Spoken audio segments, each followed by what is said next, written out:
Hi guys, welcome to Life of Tri. So this series of videos, as you will know, are looking at my journey back to running and back into triathlon.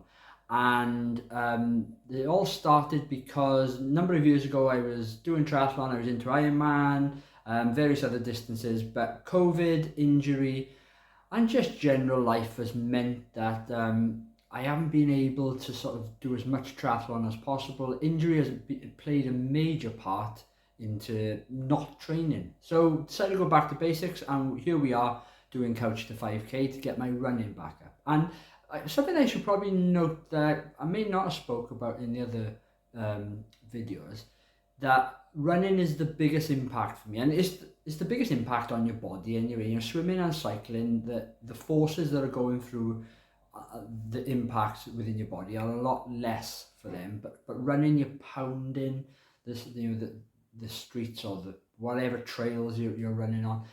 So the impact on your body is a lot more, and I definitely feel that in my glute, lower back, possibly going into sort of my hamstrings and calves, and it's all linked and it's all related. But you know that's where we are. So where are we? Week 4. It's gone well, and there's a couple of things to note. The first thing is I've had that first moment where it didn't feel hard. And as you know, if you're watching this series of videos, and I'll link the others below, that I'm not running for pace at the moment. I'm not running for a certain time. I'm running for time, but I'm trying to judge what my pace would be on effort. So what feels good for me, if that makes any sense. So I'm just running and just trying to see, try and push myself a little bit to do the splits or the intervals that I'm doing, but more importantly that I'm not pushing myself too much. And there might be a point where I am going to run for a certain pace, but that's going to be later down the line. So like I said, it's week 4, and I think it was maybe Wednesday, so it was my second run of this week, and it just felt a lot better. And that's a nice thing to have, and it feels like I'm making some progress. The other thing to note is, and I've said all along, that given my background, Couch to 5K, the plan itself, might be a little bit too simplistic for me. Given that I've got some base fitness there anyway, but I wanted to give the plan as much respect as possible.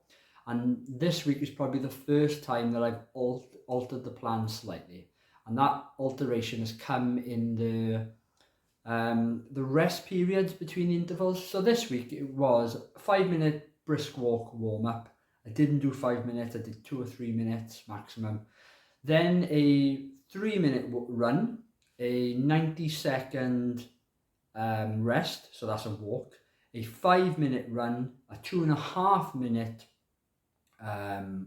walk, and then a 5-minute run going into a 5-minute cool down. Admittedly, I altered the rest periods or the recovery periods. They're not rest there, because you are walking. And I just felt 90 seconds and 2.5 minutes was probably too long for me, and I was ready to go near a minute anyway. And admittedly, then the last 5 minutes, the run, I lengthened it slightly to 7, just because I felt good and I felt I could go on. So that probably made back the time that I'd lost overall in the recoveries. And like I said, I wanted to respect the plan from the very beginning, but I also need to ensure that I'm getting out of it what I need to get out of. So I haven't gone a million miles away from the plan. I'm not changing the intervals massively, but I'm just very, very mindful of, I think I could be pushed a little bit more. But we're not altering it so much that it's totally different from last week, and so the change difference isn't too great.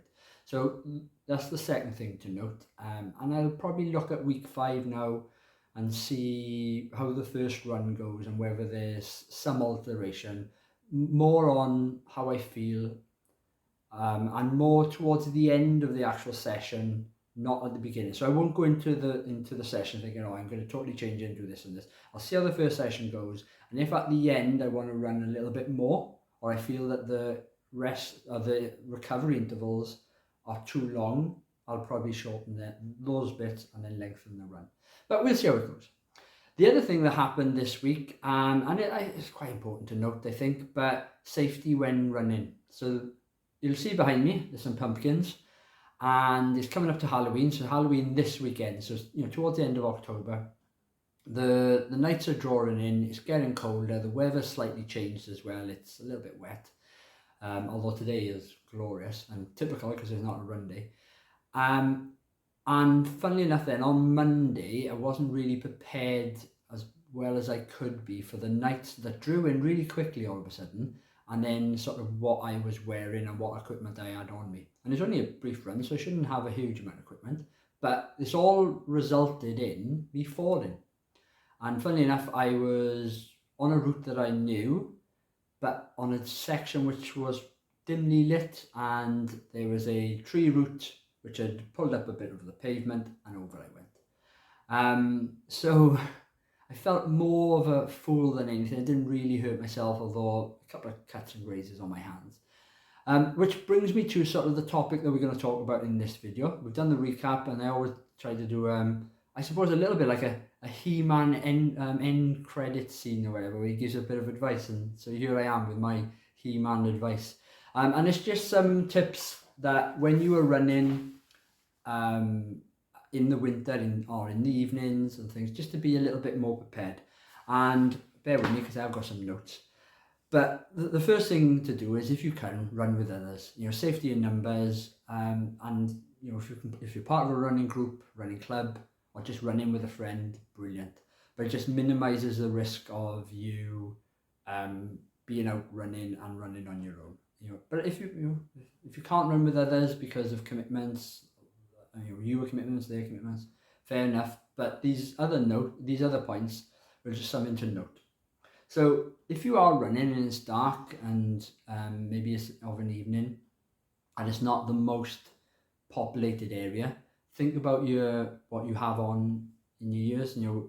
Are you running to music? And if you are, maybe turn down that music slightly, just so you're more aware of your surroundings, more aware if there's someone coming up, running behind you, or cars and things. It's quite straightforward.